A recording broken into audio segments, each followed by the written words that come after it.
दोस्तों, इस समय की डिफेंस और वर्ल्ड अफेयर से जुड़ी कई बड़ी खबर निकलकर सामने आ रही है, जिसके बारे में इस वीडियो में बात करेंगे। तो सबसे पहले देख लेते हैं हेडलाइंस। चीन को अपने यहां पनाह देने के बावजूद भारत ने एक बार फिर से मालदीव को बड़ी राहत दी है और $50 मिलियन का कर्ज स्थगित कर दिया है। मोदी ने वेस्ट को सरप्राइज करते हुए यूक्रेन जाने का फैसला किया है। भारत के फॉरेक्स रिजर्व ने अपने सभी रिकॉर्ड तोड़ दिया है और ऑल टाइम हाई पर पहुंच चुका है। चीन की तरफ से भारत द्वारा चलाए गए ऑपरेशन के लिए धन्यवाद किया गया है। नेपाल के प्रधानमंत्री ने एक बार फिर से भारत विरोधी चाल चलते हुए एक मीटिंग बुलाई और भारत को उस मीटिंग से बाहर रखा, जो कि दिखाता है कि ओली के प्रधानमंत्री बनने के बाद भारत और नेपाल के रिश्ते सुधरने वाले तो नहीं हैं। तो चलिए दोस्तों, शुरू करते हैं इस वीडियो को और जानते हैं सभी अपडेट के बारे में डिटेल में। साथ ही अगर आपको डिफेंस और फॉरेन पॉलिसी में इंटरेस्ट है तो हम डेली डिफेंस और वर्ल्ड अफेयर से जुड़ी टॉप 10 से 15 खबर आपके लिए लेकर आते हैं। इसीलिए चैनल को सब्सक्राइब कर बेल नोटिफिकेशन जरूर दबा ले, जिससे हमारी डेली वीडियो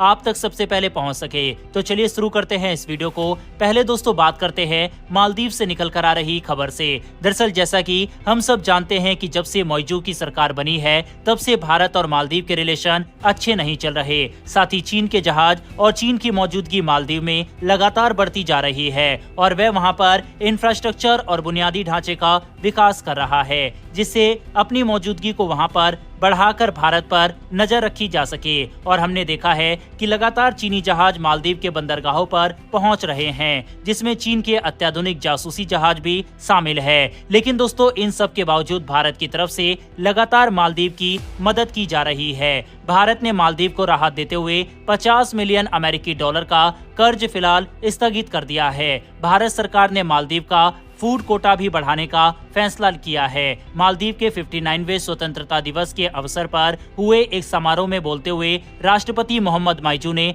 खुद इसकी जानकारी दी है। मौजू ने कहा कि भारत ने पहले ही $50 मिलियन का कर्ज पोस्टपोन कर दिया है। साथ ही भारत सरकार की ओर से फूड कोटा भी अगले 2 वर्षों के लिए बढ़ाया गया है। मालदीव के राष्ट्रपति मोहम्मद माइजू ने पद संभालने के बाद भारत विरोधी रुख अपनाया था, लेकिन कुछ समय बाद उनके तेवर बदल गए थे। इस साल मार्च में माइजू ने भारत को मालदीव का निकट सहयोगी कहते हुए कर्ज में राहत प्रदान करने की रिक्वेस्ट की थी। बीते साल के अंत तक मालदीव पर भारत का करीब $400.9 मिलियन बकाया था। वहीं इस साल मई में भारत ने मालदीव को $5 करोड़ का बजट सपोर्ट भी दिया था। भारत ने ये सपोर्ट 13 मई को स्टेट बैंक ऑफ इंडिया को माले स्थित शाखा के जरिए $5 करोड़ के ट्रेजरी बिल को एक और साल के रोल ओवर के रूप में दिया गया था। हालांकि दोस्तों, मालदीव ने अपना रुख थोड़ा भारत के प्रति नरम जरूर किया है, लेकिन जिस तरह से भारत विरोधी काम मालदीव के राष्ट्रपति द्वारा किया जा रहा है, क्या भारत के द्वारा इतनी सारी मदद करना सही है या फिर नहीं, इस पर अपनी राय कमेंट बॉक्स में लिखकर बताइएगा। फिलहाल बढ़ते हमारी अगली खबर की तरफ, और ये खबर दोस्तों भारत के एक और पड़ोसी देश नेपाल की तरफ से सामने आ रही है। नेपाल में भी अब भारत के लिए समस्याएं खड़ी होने वाली है, क्योंकि चीन समर्थक सरकार यानी कि ओली की सरकार सत्ता में आ चुकी है। हालांकि सत्ता में आने के बाद उन्होंने ये बयान जरूर दिया था कि हम भारत के साथ कूटनीतिक बातचीत के जरिए मुद्दों को सुलझाना चाहते हैं, लेकिन उन्होंने सीमा विवाद जरूर छेड़ दिया था और अब एक और बड़ा कदम भारत के खिलाफ नेपाल ने उठाया है। दरअसल हाल ही में चीन के द्वारा साउथ एशियाई देशों की एक मीटिंग को कंडक्ट कराया गया, जिसमें नेपाल को साउथ एशियन कंट्री न होने के बावजूद इंक्लूड किया गया और भारत को इस मीटिंग से बाहर रखा गया। लेकिन इससे भी ज्यादा इंटरेस्टिंग बात यह है कि मीटिंग में नेपाल की जो नई सरकार की जो फॉरेन सेक्रेटरी है, की नोट एड्रेस जो होता है वह भी नेपाल की फॉरेन सेक्रेटरी की तरफ से ही डिलीवर किया जाएगा। यानी कि आप देख सकते हैं कि किस तरह से नेपाल की नई सरकार को एक बड़ा मंच और इस तरह की मेहमान नवाजी देकर चाइना अपने पाले में करने की कोशिश कर रहा है। नेपाल का इस मीटिंग में जाना और भारत साउथ एशिया का सबसे इम्पोर्टेंट और सबसे बड़ा देश होने के बावजूद उसका इस मीटिंग से बाहर रहना, ये दिखाता है कि नेपाल को भारत के खिलाफ करने की चाल चीन चलना शुरू कर चुका है।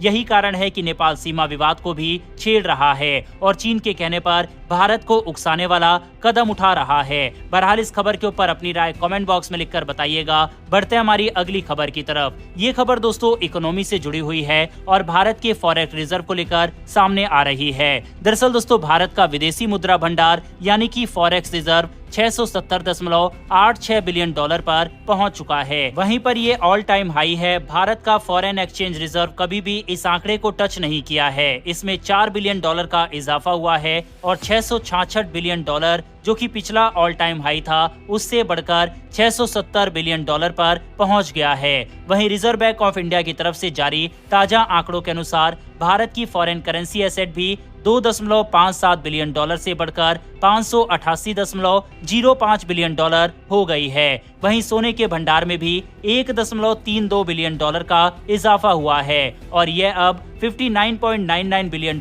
हो गए हैं। इसके अलावा स्पेशल ड्रॉइंग राइट्स $95 मिलियन से बढ़कर $18.20 बिलियन हो गए हैं, जबकि IMF में हमारी रिजर्व पोजीशन $4.60 बिलियन स्थिर बनी हुई है। PhD chamber of commerce and industry के अध्यक्ष संजीव अग्रवाल जी का कहना है कि भारत की मजबूत नीति और सतर्क मुद्रा नीति की वजह से हमारे फॉरेक्स रिजर्व इस उच्च स्तर पर पहुंच चुके हैं। इससे न सिर्फ हमारी आर्थिक वृद्धि तेज होगी, बल्कि अंतर्राष्ट्रीय स्तर पर भी हमारी साख बढ़ेगी। विदेशी निवेशक भारत की तरफ आकर्षित होंगे और देश में व्यापार और उद्योग को भी बढ़ावा मिलेगा। वहीं फॉरेन एक्सचेंज रिजर्व के मामले में भारत दुनिया का चौथा सबसे बड़ा देश है और इससे काफी ज्यादा निवेशक भारत की तरफ आकर्षित होंगे। इस लिस्ट को देखें तो चाइना नंबर 1, जापान नंबर 2 और स्विट्जरलैंड नंबर 3 पर आता है। वहीं भारत का स्थान जैसा कि हमने बताया कि चौथा है। बहरहाल इस खबर के ऊपर अपनी राय कमेंट बॉक्स में लिखकर बताइएगा। बढ़ते हमारी अगली खबर की तरफ।